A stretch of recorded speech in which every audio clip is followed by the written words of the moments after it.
Riena, muchísimas gracias. Y de los precios del aguacate nos vamos hasta la delegación Iztapalapa. Usted ahí podrá disfrutar de cientos de platillos elaborados con pescados y mariscos. ¿Quiere saber dónde y cuándo? Cheque esta nota.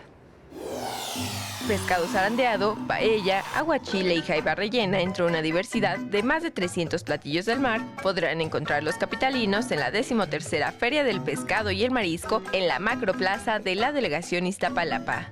Nuestra piña rellena, que viene rellena de camarón, pulpo, calamar, se gratina con queso manchego. Es una especialidad que es muy rica porque no se siente tan dulce. Esos son unos camarones que están rellenos de queso Filadelfia. Están rebozaditos en una camita de salsa de mango, acompañados muy bien con sus fresas, etcétera. Muy rico. Es a partir de este lunes y hasta el 7 de mayo que las cerca de 100,000 personas que se espera asistan podrán degustar los sabores que 19 restaurantes especializados de la Ciudad de México tienen preparados, así como de una sorpresa para el público, y es que se cuenta con la presencia de un popular restaurante de Puerto Marqués en Acapulco, Guerrero.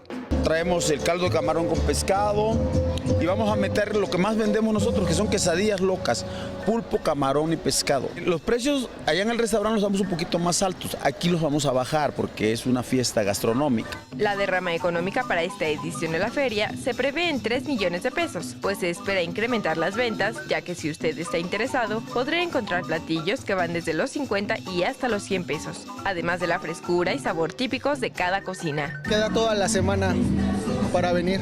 ¿Va a venir diario? Sí, claro.